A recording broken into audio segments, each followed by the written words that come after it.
Pedro and Tilda, thank you for logging on from your home cities and spending some time with us at the New York Film Festival. Of course, I'm heartbroken that we can't be together on a stage, but at the same time, I'm glad that we can get together virtually, because I think it certainly brings me a lot of comfort and joy that we can be together in this way.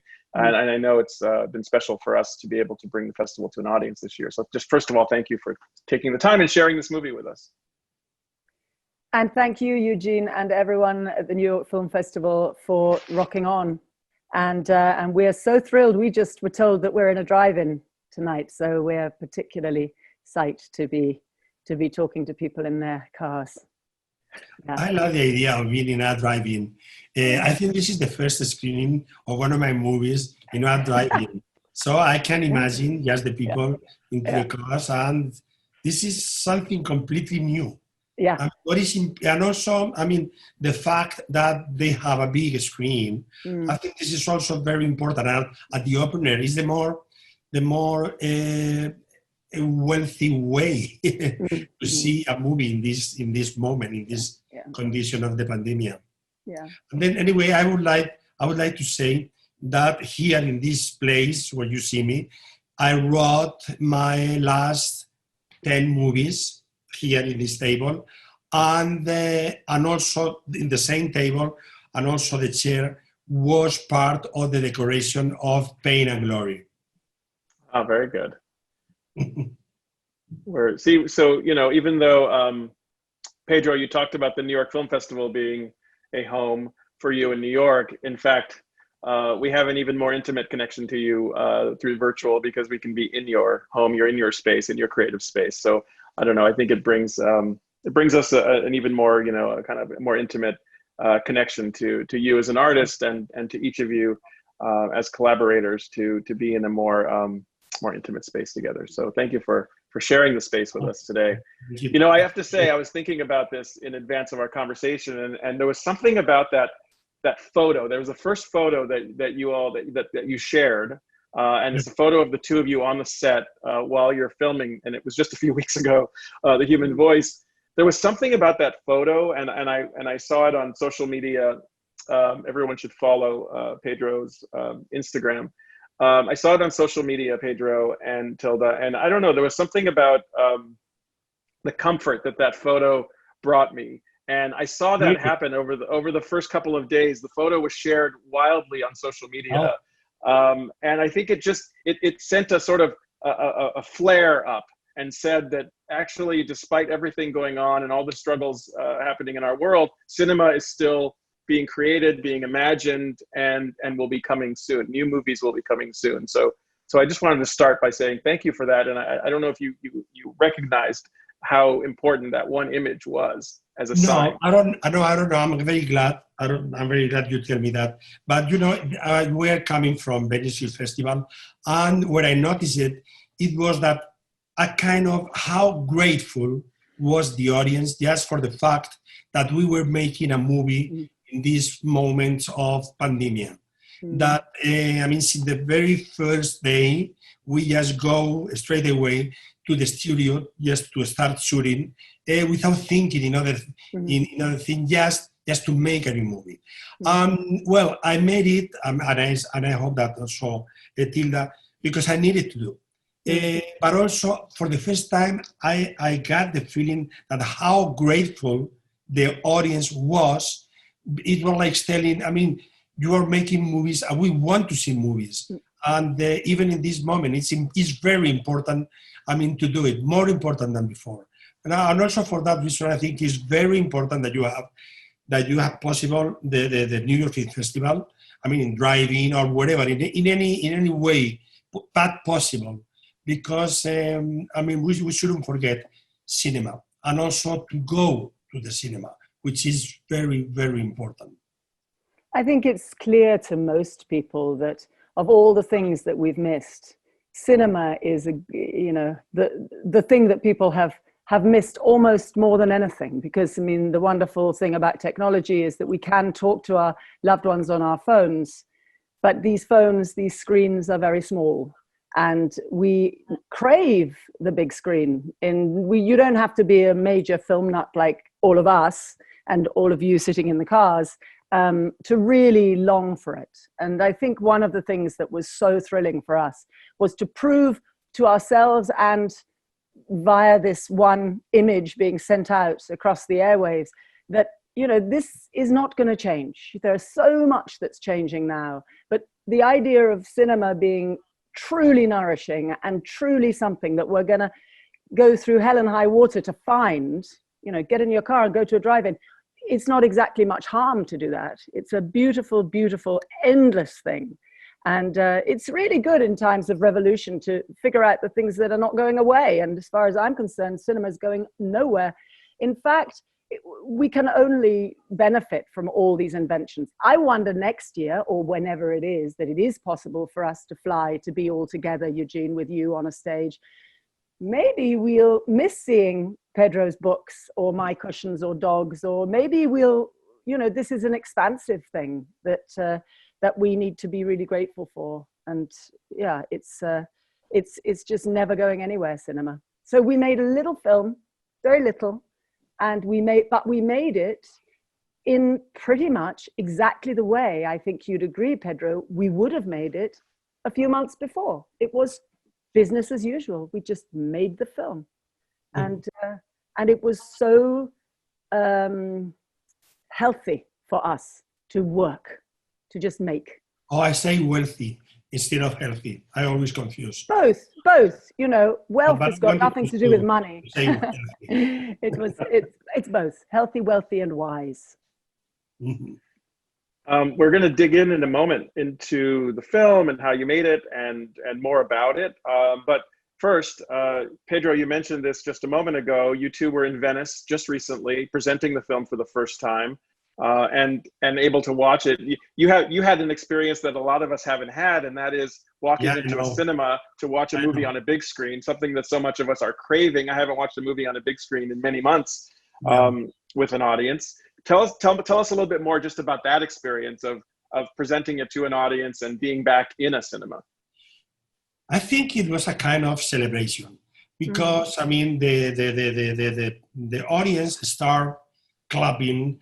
I mean, when since the first time when we went, I mean, when we just arrived to the cinema, and it was a way of telling we love you, and also, I mean, we love that you are doing what you do. But you know, it was a demonstration that que las emociones que provoca una película, si son compartidas con gente que está al lado, aunque no la conozcas, es una emoción mayor. It shows you that the emotions that watching a film can spark, particularly if you're sharing those emotions and watching a film with other people, even if you don't know those other people, then the emotions are even greater. No, es que para mí, tanto como director como espectador, es muy importante la sala de cine, o sea, el hecho de vestirte, salir de tu casa, interactuar con la gente que encuentras por la calle, decidirte por una película, entrar en un lugar oscuro y compartir en la oscuridad con desconocidos una historia, una historia que te emociona, te sorprende, te divierte, te da miedo, pero esa emoción la compartes con toda la gente que está en el mismo espacio. Y creo que eso es único, tanto para el espectador como para el director también. For me, as a director, and also as a film goer, going into a theatre to watch a film is so important. Why? Because you have to get dressed up, you go out on the street, don't you? You choose which film you're going to see as you're walking down the street and you're interacting with people. And then you go into this dark place, this space where you're going to watch the film. And you're sitting there with other people in the darkness, people you don't know at all. And you're watching them and you're sharing that experience and you feel the same feelings that they get. It could be fear, it could be excitement, it could be joy, or it could be laughter, but it's a shared experience. And that's what makes it so unique, I think, seeing a film, for me as a director, for a director, and also as a film going. Es que después de la pandemia, los hogares se han convertido en lugares de reclusión y el cine significa justamente lo opuesto. significa la aventura. Por eso, además, es muy importante que los espectadores reaccionen y una vez ya pasado el confinamiento, salgan a la calle. Porque el peligro de ahora es haberte acostumbrado a ver ficción en la pantalla de tu televisor y no ir al cine. Creo que es muy importante la aventura de salir de tu casa y ver una película. I mean, after the pandemic is over, and the pandemic has all been about watching films at home, haven't we? And home, it's been a confinement. We've been secluded at home. That's completely opposite to going to see a film in a theatre. Cinema is about adventure, isn't it? And it's so important that once it's all over, that filmgoers have to react. They need to go out, because the danger is that we will end up staying at home, seeing fiction on a TV screen, and it's not the adventure. So, thank you. Let me switch gears and let's talk about Jean Cocteau. Let's talk about this film and sort of where it came from. So, for each of you, Pedro, I'll start with you, and then Tilda, I'll ask you the same question. Really, I would love to know for each of you if you remember where and when you first saw or experienced this play, or what maybe Pedro, for you, you've referenced this play before. You've talked about it. Do you remember when you were introduced, not so much to Jean Cocteau, but to Jean Cocteau's play, The Human Voice? Tilda, you. Me first. Well, I had never seen the play. I knew the text via the Blessed Vessels of Roberto Rossellini and Anna Magnani. So I knew it as a piece of cinema, but as I understand it, a very faithful adaptation of Cocteau's play. And then since then, I'd seen Ingrid Bergman's interpretation and snatches of various others. I knew of it, and I knew the opera. I mean, I knew it as a song. It was for me like the lyrics of a song that I'd heard covered over and over. And I knew when Pedro approached me with it, that he was approaching me with a classic text that would inevitably be a Pedro film. So it was a piece of material that he was going to use. And I was also aware, because I remember reading that he had referenced it originally in Women on the Verge of a Nervous Breakdown, and that it had been, again, a strand of a song that had kind of been appearing in his work for many years. So I was so thrilled as an Almodóvar superfan that he was going to go to this source material that he'd been looking at for so long and really kind of and nail it, or to shine some kind of extra special light on it. So I was very excited about that. I saw also, I mean, the two versions that Tilda mentioned, the one by Rossellini with Anna Magnani, and other one taped, because it was like theater taped, by Ted Koshev with Ingrid Bergman in Broadway.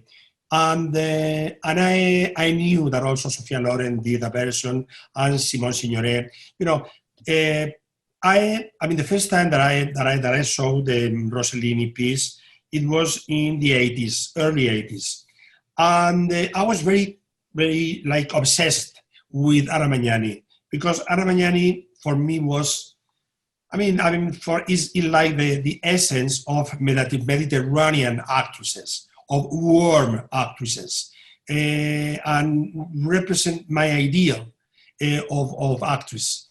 And so just a few years, I introduced a small part of the human voice in The Law of Desire.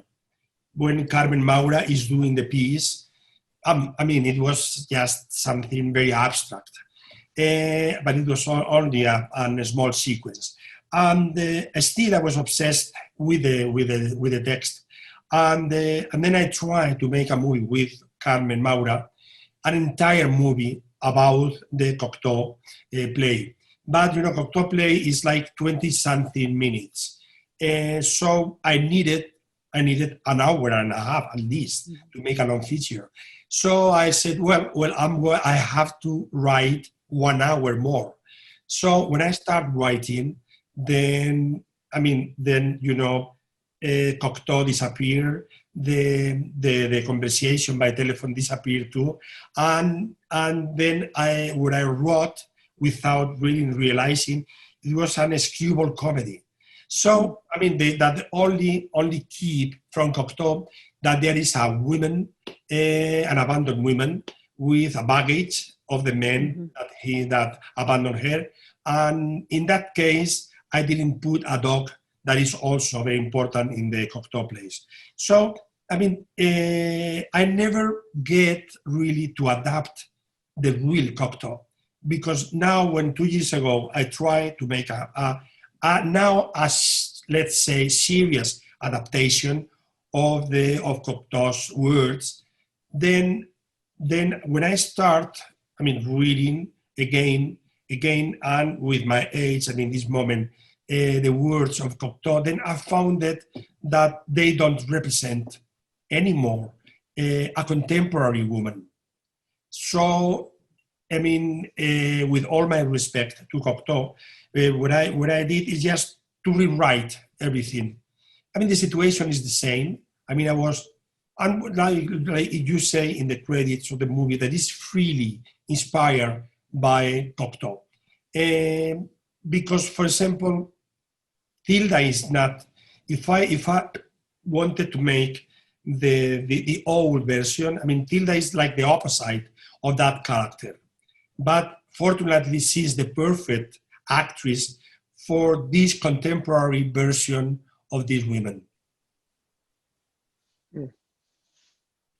Tilda, do you remember the first conversation you had with Pedro about this character and about participating or collaborating on this film? How did this? Tell me about an early conversation you had, maybe picking up on something he was just saying. It's strange. I can't really remember much of the conversation itself. We met in Madrid when he'd already invited me to play with him on this, and I, of course, instantly said yes, where, when, I'm coming. And I went to Madrid, and we started to talk about it. What I can remember was this sense of unspoken agreement. I can't really explain how or why. Maybe Pedro will remember it differently, but it just felt as if the spirit, the sort of atmosphere of the piece, because of what he'd done with the adaptation, because it is an Almodóvar film, it is inspired by this music, by this theme from Cocteau, but it is very much an Almodóvar environment and very much an Almodóvar woman, I would say. For me, there was a sense of agreement about the atmosphere of all of it. And so we started to go through the text very specifically.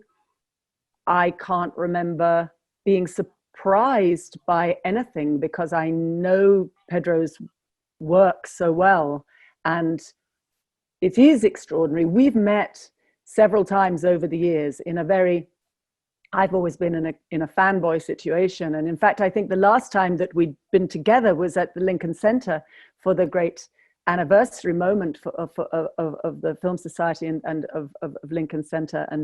And I said, as I always do, if I have the nerve, Pedro, can we do something together? And I would always say to him, I can be mute, because I don't speak Spanish, or I can learn Spanish, one or the other, but let's figure it out. So I was very much aware that it was extremely unlikely that he would ever ask me to play, because I didn't feel, as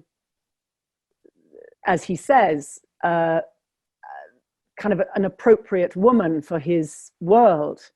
But he wrote something that I could imagine myself stepping into. And so there was this very organic feeling of harmony from the very beginning. Everything we talked about, we just got into the groove, and we just read it several times over several meetings. We just read it through and through and through and through. And the last time that I saw him was in March, just before lockdown. And and we were going to shoot in, I think, April. Pedro, you remind me. I think we were going to shoot really very soon, and then there was this wait. First time to shoot, but we Yeah. were interrupted. But Yeah, we were going to shoot in April, and there was a millisecond when we wondered whether it was going to be possible, but quite quickly, this sort of sense of momentum and of agreement just rolled us on, and we just said, okay, well, we'll just do it. We'll just do it in July, and dared ourselves to do it, and so we did. So I can't really remember any specific, as it were, negotiation. We just felt in agreement and in harmony from the very beginning. But I think that had something to do with two things. One, that I'm such a super fan of Pedro's, and I love the world of his work so much, and I am quite familiar with it. And secondly, the script that he wrote was so comprehensive. It was very clear where it fitted in to his general oeuvre, and so it was quite easy for me to understand it. Well, I remember, I mean, after just asked her to make the movie, the first time that we met at my office in El Deseo, and we start, because, you know, at the beginning, it's so, I mean, it's not difficult. You are, I mean, like, you have to start working immediately, because if not, I mean, it's what in Spain we call romper el hielo. Break the ice. Yes. Because if not, you know, I mean, I respect her so much, she respects me so much, that then we are like dando vueltas, pero sin realmente abordar el tema importante. Going round and round the bushes without ever really getting down to the nitty-gritty of the issue. Entonces, desde el primer momento, cuando vino a mi oficina, desde el primer momento nos pusimos ya a trabajar, a hacer una lectura. So right from day one, the day that Tilda came to the office to see me, we just sat down to work and we started to read the script. Y de esa lectura yo ya saqué muchas conclusiones. And I reached a lot of conclusions just from that first reading. Primeramente era lo bien y lo apropiadamente que Tilda entendía el texto. Entendía el texto y el subtexto, lo que hay entre las líneas escritas. First thing, my first conclusion was just how well Tilda really understood the text. And not just the text, but what was there in between the lines in that text. Y también cuando yo le explicaba el contenido de cada frase, las intenciones que había, los diferentes modos que ella con que podía interpretarlo, me sorprendió muy gratamente que ya nos entendíamos muy bien los dos desde el principio. Eso siempre es una sorpresa, porque no te ocurre ni siquiera con las actrices o actores españoles. Hay un periodo de adaptación, y con ella ese periodo fue inmediato desde el primer día que empezamos a leer el texto. And also, when I explained to Tilda the content of the text that we've been reading, the sentences, what they meant, the intent behind them, and the different ways that she could actually act out those sentences, actually I was so surprised, very pleasantly surprised about the fact that we just understood each other right from the start, right from that first reading. And that was actually quite a surprise, because it doesn't always work like that, even with Spanish actors and actresses. There is always this period of adaptation, but that wasn't the case with Tilda. Y hay algo que, en efecto, además de que todo ha funcionado de un modo orgánico, y es maravilloso cuando ocurre así, que yo creo que la clave de la interpretación de Tilda, de la cual yo me siento orgullosísimo, ha sido su fe ciega en mí. Una fe absoluta, que naturalmente le da al director mucho más poder y aumenta el posible talento que tengas. Cuando te encuentras que delante de ti hay alguien que cree ciegamente en ti. Eso ha sido también clave y ha facilitado mucho el trabajo.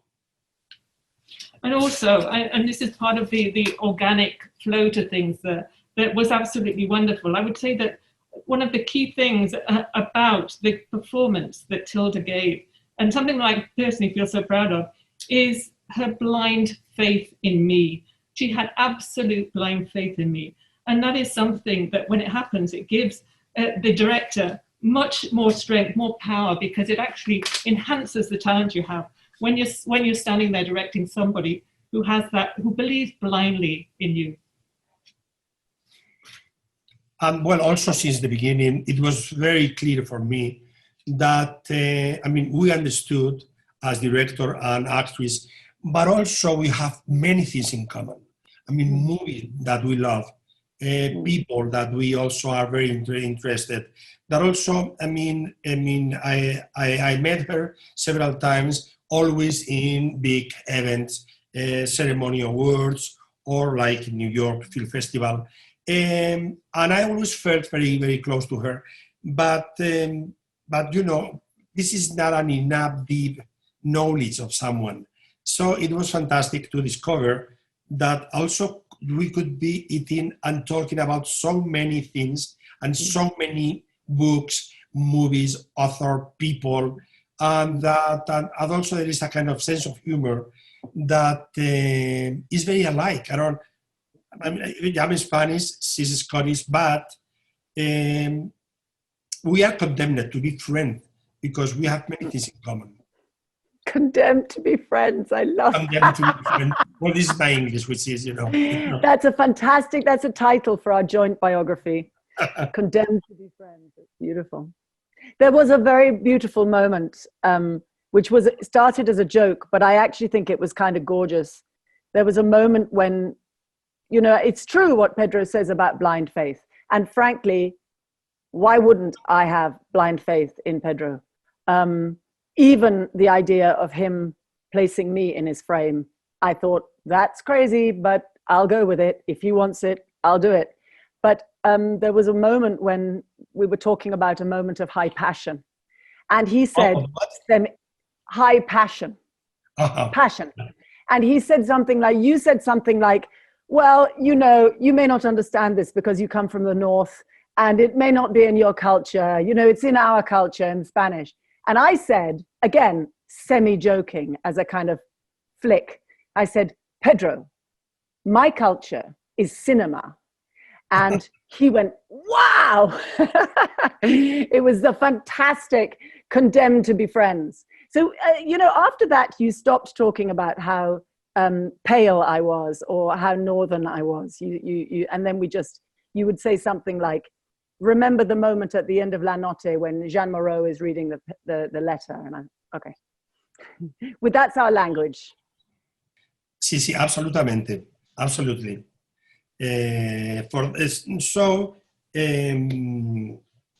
No, but I'm still surprised because, you know, also working in Spanish, that immediate chemistry that it was between you and I, that is completely exceptional. And it doesn't happen all the time. I mean, with me, I mean, it happens with Penelope, it happened with Carmen Maura, it happens sometimes with Antonio Banderas, but it's not the regular thing. You can work also without having this kind of chemistry, doing your work. But when that chemistry exists, really, that is the reason why everything came so fluent and organic. Because anyway, we were very lucky. We said at the beginning that we had the problem of the pandemic, but once we start shooting, it was like a blessed shooting, and that was also that we were very lucky. Yeah, very lucky, very lucky. So thank you. Let me switch gears. Pedro, let me ask you a question about the design of the film, the frame that we're looking at in this film. And let me ask you to help me understand some of the early ideas you had for the setting for this film and also the way you would film that setting. Maybe you could sort of elaborate on some of your early ideas, and were they subverted by the realities of shooting in a pandemic, or were some of the frames that you set up for this story and the staging of it, were they pre-pandemic? No, fue exactamente según lo había pensado antes de la pandemia. No, it was all exactly as I'd imagined before the pandemic arrived. La verdad es que después la película resulta como metafórica acerca del confinamiento, porque al fin y al cabo habla de una mujer confinada, o sea, casi prisionera en este caso, y es una metáfora casual, pero es verdad que de algún modo también, para mí, aunque no era mi intención, pero la película la realidad acaba entrando por alguna fisura y manifestándose. Ahora te respondo a todo lo demás.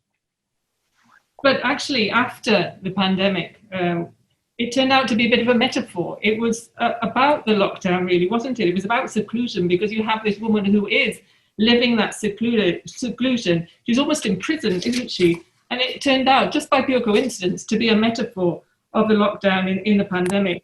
But for me, really, and this is something that I would say that reality often slips in through the cracks of what you're doing. Pero respondiendo, answering your question, yo desde el inicio imaginé la película tal cual la he llevado a cabo.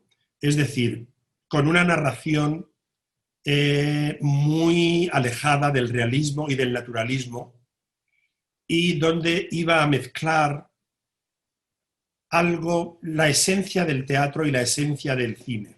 Y ahora me explico.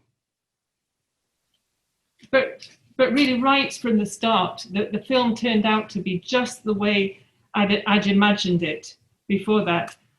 It was all about a way of narrating the story that was going to be far from realism, far from naturalism. It was really, for me, a mix of the essence of theatre with the essence of cinema. And I'll explain. Lo único real que le sirve de guía al espectador es la voz de Tilda. Really, the only real element in the film, which is what guides the film goers, people watching it through the film, is Tilda's voice. Digamos que el rapport, la continuidad, la mantiene exclusivamente la voz de Tilda.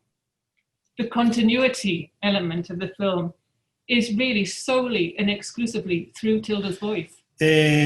Yo tenía mucho interés en mostrar esto que es una pieza teatral y que la muestro en un decorado más o menos real. Tenía mucho interés en que ella saliera del decorado y mostráramos que está en una nave, en el estudio donde rodábamos, y mostrar la amplitud del estudio y mostrar también la espalda de ese decorado, cómo ese decorado está construido. Y todo esto a mí me parece que iba en favor de mostrar un personaje que está solo, que está abandonado, en un lugar casi fantasmal, y casi como si este personaje fuera un fantasma que vive allí. What I was very keen to do here was to show the fact that this is a play, and the setting that I actually built for it is more or less real in what you could see. But I was very keen, as I said, for Tilda to actually go out of the setting, out of the scenery, to leave it behind, to show where we were doing the filming, the fact that it was a sound studio, to show the breadth of space that there was there around, to show the backside of the scenery that we had built for the film. And I think now that all of that really did help to show her, the woman, alone, a woman who was left abandoned in that area. She was almost in this ghostly setting. She was almost a ghost herself. Y de hecho, o sea, mostrar el decorado significa mostrar las entrañas de un rodaje del cine, pero, por ejemplo, a mí me divirtió mucho poder utilizar algo que normalmente es muy feo, que yo creo que todo el mundo ya está familiarizado, que son con las superficies de croma, esas telas verdes que las vemos en todos los making of. Yo sentí una enorme alegría cuando ella tiene parte del monólogo delante de una de esas telas verdes de croma que se convierte en algo operístico, sin embargo, que es cuando ella habla del horror que siente ante la fantasía de poder herir al ser amado con los cuchillos tentadores. esos elementos absolutamente cinematográficos, a mí me ha dado, yo lo quería convertir en elementos a favor de la historia y a favor del personaje. I really wanted to show the scenery, the sets that we made, but at the same time I was showing the innards, the very innards of the way we were filming. And I found it such fun to use something that I think is really ugly, but we see all the time, those chroma green screens that you see in all the making of films. It made me feel, really great. It was wonderful to be able to have some of the monologue be spoken in front of those green screens. It was almost an operatic staging that came about. And the way that Tilda, the character, is talking about her fantasy, she talks about those tempting knives and how she might want to hurt, wanted to hurt her lover. The fact that I could use that technique, that cinematographic technique, and use it and build it into my story and build it into the character. I wonder, Tilda, building on that, to what extent, well, I was thinking about two things as Pedro was talking. I was thinking about, on the one hand, to what extent you were thinking about this character's presence in this world between cinema and theater, on the one hand. Yeah. And then I was thinking also about how you might have thought about this character prior to the pandemic and then coming out of it. And how you might have connected with this character differently because of that experience. Two different questions, but those are two things I was thinking about. Two great different questions. The first question is very rich one, because one of the things that really fascinated me when I first saw the Rossellini film, I mean, the Rossellini film, I want to say, was 48, I think. And thinking about the telephone, what the telephone meant, what the telephone means. I mean, what the telephone means for all of us, but what the telephone, meaning that you can't see like we can, meaning that you can only hear someone's voice. What a rich territory that is for the kind of the twins of sincerity and deception. The whole idea of being able to dissemble on the phone. And this predicament that this woman's in of trying to hold on to her dignity. She knows she's been left. She knows that she has to go through these few painful steps, getting rid of getting the baggage delivered and reaching some kind of dignified goodbye. This is her challenge. And she has to somehow get through that without completely falling apart. And this tension between wanting to tell him everything and show him her pain and create a complete fabrication and lie, basically. And the fact that she can do it on the telephone. I mean, I'm talking about the Cocteau text now. And so that was an original sort of interest for me, because I'm so interested in the idea of inarticulacy and articulacy, and the way in which, and the idea of us all being able to understand each other or actually be able to explain ourselves to each other is still a complete mystery to me. So this text is about that dance, and it is a performance. She is an actress, and she's performing. This is a performance. So the first, I don't know what, I want to say 60% or at least of the text is kind of pure fabrication and a kind of pose. And one of the things that we played with in the first utterances that she makes to him, because the first section of Pedro's script is silent, and that is her sincerely. That is her sincerely buying an axe and sincerely cutting it up and sincerely being furious and smashing a glass and all of that, and sincerely taking pills. But the second she starts to talk to him, she moves into a kind of fiction. And at the very beginning, we played with a kind of, frankly, overacting, a sense of real theatrical actressy drama, which you can tell she gets a bit sick of quite quickly. You could almost see the vomit rising in her throat. She thinks she's overdone it. But she's trying so hard not to tell the truth. And yet she can't resist it. She has to start telling him about her pain. And I personally find that incredibly moving. The feeling of, in a predicament like that, which frankly most of us have been through, if we've lived to 21 and above, that feeling of knowing that you're in a trope, a cliche.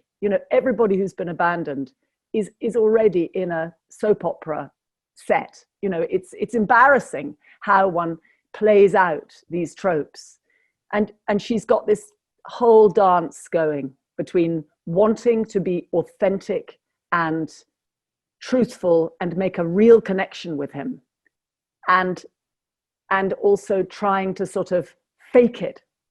And he, of course, is clearly such a disappointment. I mean, he keeps saying the wrong thing. She's throwing open her heart and spilling her guts, and all he cares about is whether she's mentioned him by name to the therapist, or she shouldn't talk about price because it's not good taste. And she you can feel that too. You can feel that she's in the middle of this massive meltdown, thinking he's not worth it. He's a complete dweeb. All of that tension is made possible because we're dealing with a telephone call and not a FaceTime either. Because with a FaceTime, one of the reasons I love FaceTime is that you can't hide. You really do see how somebody is. But that whole twist and turn on sincerity and deception is one of the things that I think makes it a really rich text. And of course also twiddles between the vulnerability and openness of cinema and the possibility of fakery in theatre. Muy bien. Very good. No, esto era algo que a mí me atraía mucho del personaje y que está en el original de Cocteau, que es esta especie de épica sentimental y la emoción exacerbada del personaje. Algo que lo asimila a un estilo musical, por lo menos muy en los países latinos muy tradicional, que es el bolero, que en Estados Unidos sería el torch song. Yeah. Esta exageración y este ir de un lado a otro en las emociones, o sea, pareciendo que está muy feliz o inmediatamente no puede reprimir, que es muy desgraciada, haciendo reproches sin querer hacerlos, gritando cuando no quiere gritar, siendo vulnerable cuando quiere mostrarse más segura. Todo eso sí que está en el original de Cocteau y necesita de algo que Tilda ha hecho, que es una enorme versatilidad, porque el propio personaje no es dueña de sí misma y en cada línea puede cambiar de tono, porque no es capaz de controlar, aunque hay veces que sí, que lo controla y resulta muy teatral. Pero todo eso era muy atractivo para abordarlo. Y esa especie de, lo que decía antes, de épica sentimental, que Tilda describía muy bien como la interpretación de Anna Magnani, decías voluptuously emotional. Yeah. You remember? Yes, I can't. So definitely the word voluptuous. Yeah. Emocional. Yeah. Abandonment. Yeah. Es algo que seguía teniendo mucho interés para nosotros y que Tilda lo ha hecho muy bien. No, sobre todo la variedad de registros, que eso era clave. La variedad de registros a lo largo de un parágrafo. Yo creo que eso era lo más difícil de hacer, que en español lo hacemos más porque nunca hablamos de un modo lineal, pero que para mí en inglés me resultaba más difícil. Pero esos cambios de tono Tilda los cogió de inmediato y los incorporó de inmediato. Yes, I think what you were saying, that was what really attracted me to the character herself. And that was in the original Cocteau text, wasn't it? The fact, this sort of, I call it a sentimental epic nature of her feelings, this heightened feelings, the heightened exaggerated emotions that the character had. I mean, I liken it really to a musical style that's very popular in our culture, at least, the bolero. Perhaps it's something similar to the torch song in the States. That's what I would say it was like. This sort of exaggerated way of living your emotions, the ups and downs, the to and froing from one extreme to the other. You're absolutely blissfully happy at one point, but then the next moment you're really under the weather and you're feeling dreadful. Or this fact that you really want to really tell someone off, you want to reproach them, but then at the same time you want to shout, but you don't want to shout as well. This vulnerability that you have at one point, and when you really want to feel and show that you're very sure of yourself in the character. And all of that was in Cocteau's original text, but it needed an actress who was sufficiently versatile to be able to put that on screen, and Tilda had that. She's because she plays a character who's not really in control of herself at all, a character whose tone is constantly changing in everything that she says, in each line, and it's almost a theatrical staging. As I said, it's like, I call it the sentimental epic nature of the text.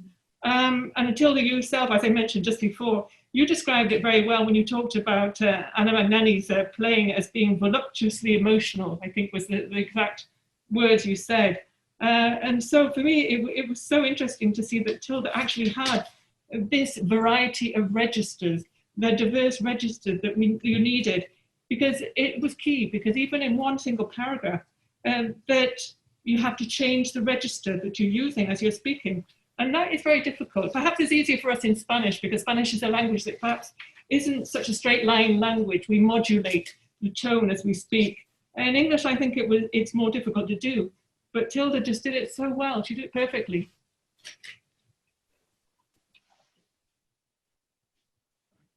I know we're running low on time, so I'm just going to ask one last question, Pedro and Tilda. And I want to thank you for spending time with us to talk about this movie and your collaboration together. But I want to switch gears, and just as we wrap up, we talked about cinema, we talked about movies at the beginning of this conversation, and we're all watching and experiencing cinema differently right now. I'd love to know just a little bit more about how you are each experiencing cinema, experiencing movies differently, but also how you're thinking about movies and cinema and the role they play in each of your lives, perhaps differently now. No ha cambiado el planteamiento que tengo sobre el cine, lo ha, digamos, vigorizado, o sea, ahora lo pienso de un modo más rotundo. Quiero decir, en mi caso concreto, el cine es mi vida y es lo más importante que me ha ocurrido y vivo casi exclusivamente para ello. No pretendo que todo el mundo tenga ese mismo sentimiento.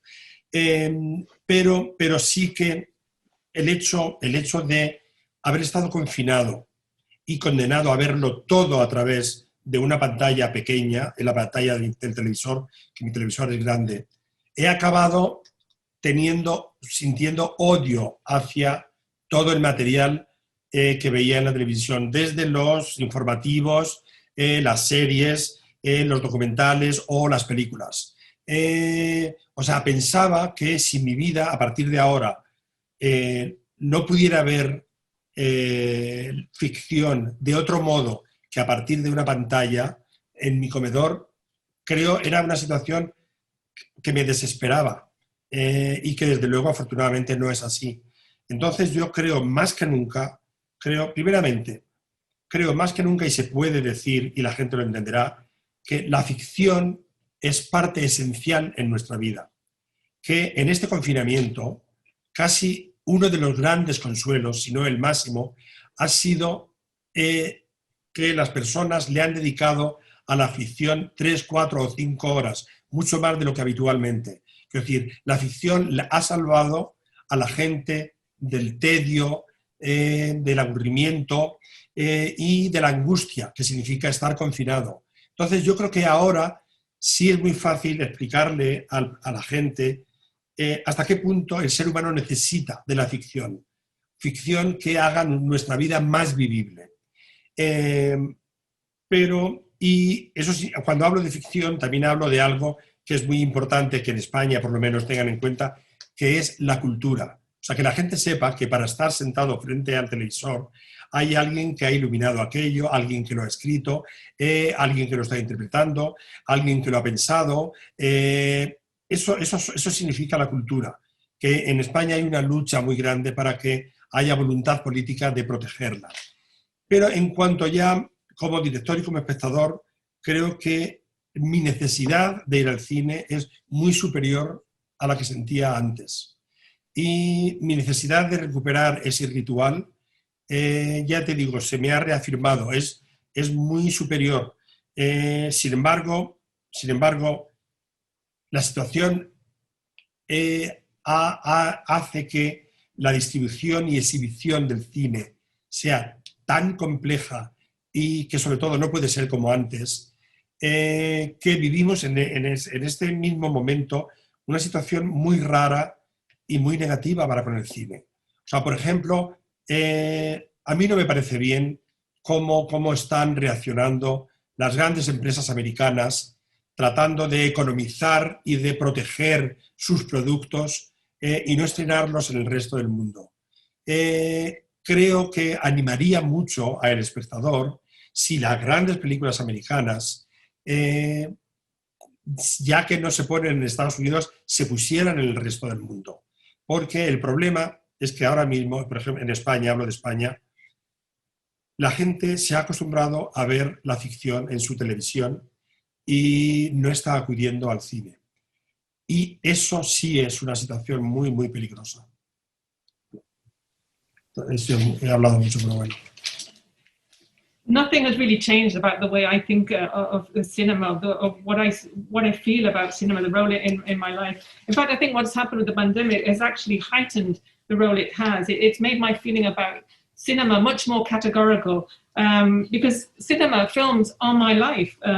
Cinema is the most important thing that's ever happened to me, and I live solely and exclusively for the cinema. I'm not saying everybody should live like that, but that's my case.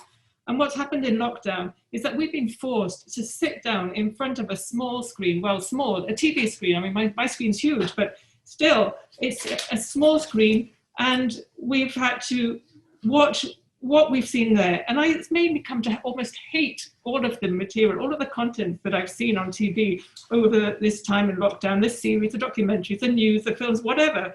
I mean, if my life was going to be, from now on, only watching fiction on screen, well, that would actually sink me into pure despair. Really, I think more than ever, we need to make sure that people watch fiction. It's essential that we see it in the cinema. And it's true that what happened during lockdown is that one of the biggest comforts that people had was to be able to sit down in front of their TV screen, and they were swallowing 3 to 4 hours of fiction every day. And that did save people from the tedium, the anxiety, and the boredom of lockdown. So now is the time, after the pandemic, for us to really explain to people, I mean, how important it is for us to have new fiction.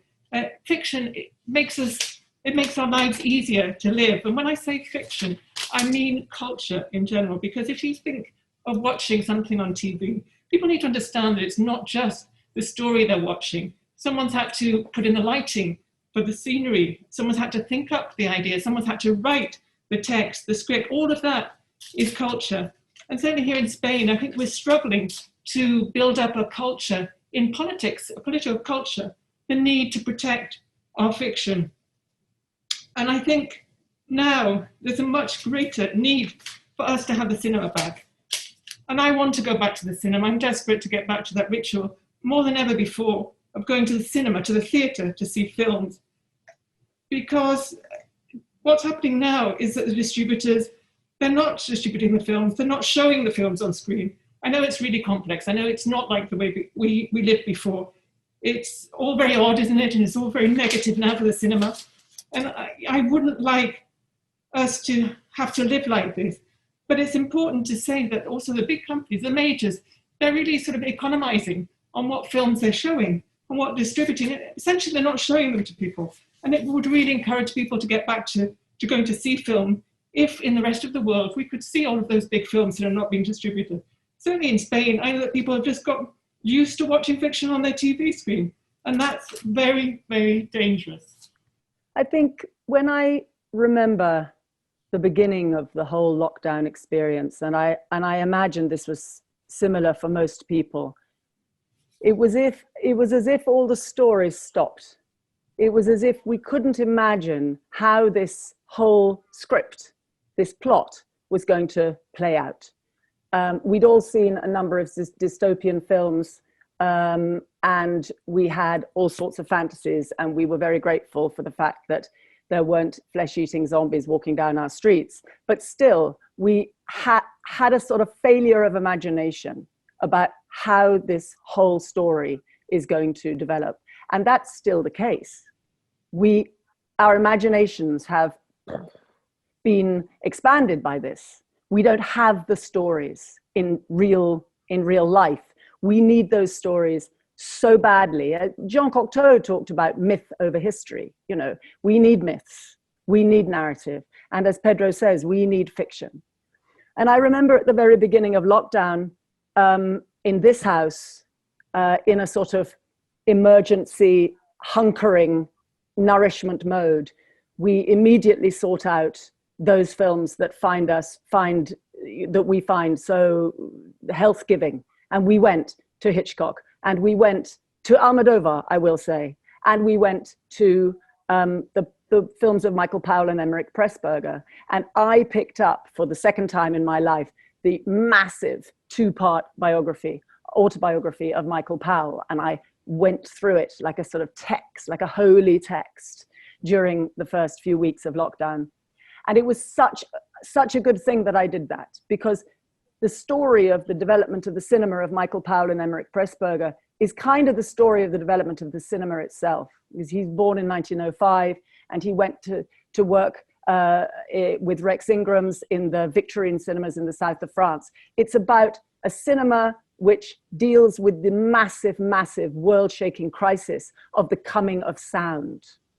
All these studios went bust, people went out of work, they thought cinema was completely unsalvageable, silent cinema. Well, hey presto, what happened? Cinema evolved. And then there was the coming of color, also massive crisis, total revolution. Once again, cinema expanded, cinema evolved. Then came television, etc. Here we are again. We have another excuse or opportunity, let's say. I don't want to be judgmental about it, but it's an opportunity for people to panic about cinema and think cinema is over. You know, we only have these small screens. We're going to end up having them on our wrists only.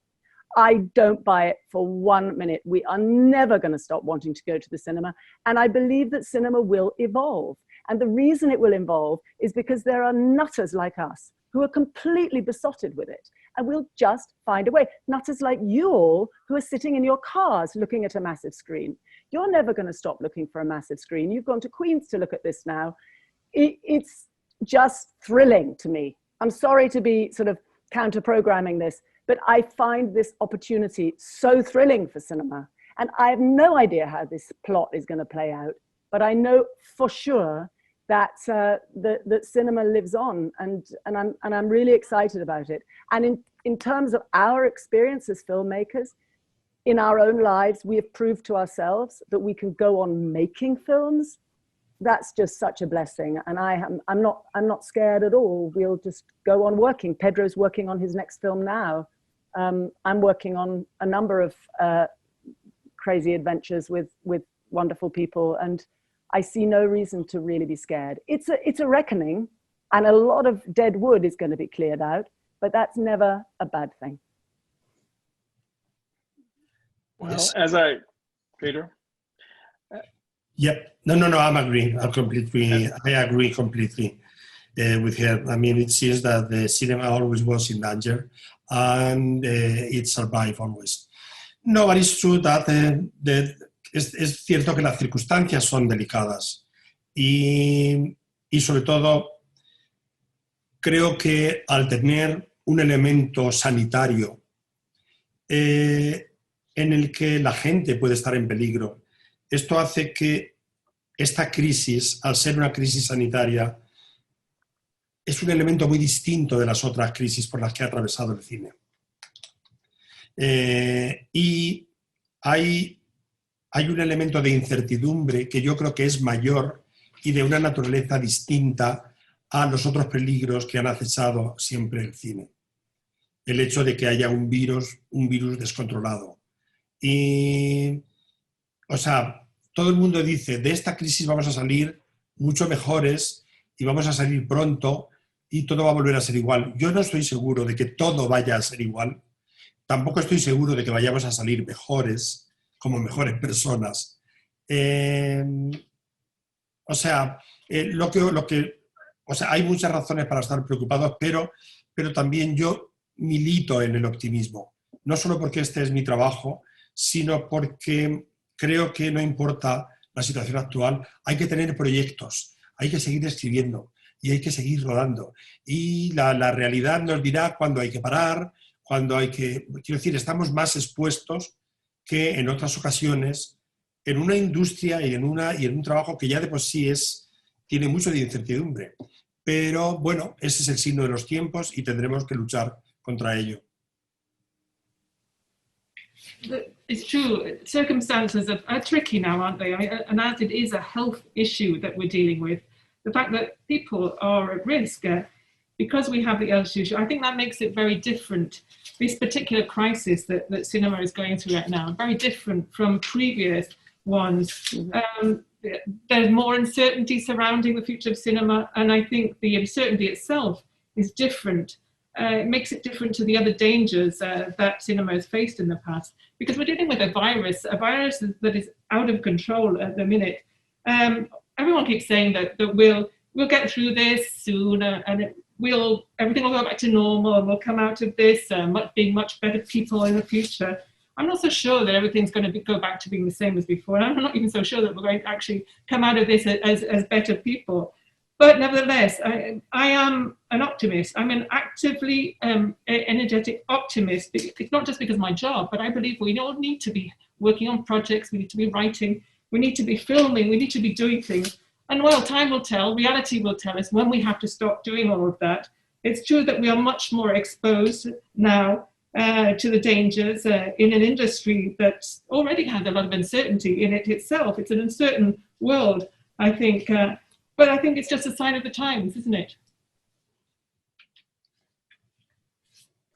I want to thank first of all both of you for, as I said at the beginning, knowing that the two of you were collaborating this summer in this moment was a flare of hope for a lot of us. And so I want to thank you for doing that and for sharing that work so immediately with us. But also for spending time today to talk about it, to talk about movies, to talk about your collaboration, to talk about life and everything we're going through, because I know, speaking personally, it gives me a shot of hope and a shot of optimism. And thank you for being part of the New York Film Festival, the new New York Film Festival, the 58th for 2020. It really is deeply meaningful to all of us at Lincoln Center to have you sharing it with us in this way. And we dream of the day when we're again together in New York. But for this moment, Pedro and Tilda, just thank you so much for doing this. Really appreciate it. Thanks you, Eugene. Very proud to be a part of it. Yes. And I hope the next year you have to be presentially there. Yes. Really, I mean, this is the only pity that we cannot go to New York to attend the screening of our movie, but also really thank you so much to invite us to be there. Yes, we're really, really thrilled to be a part of it.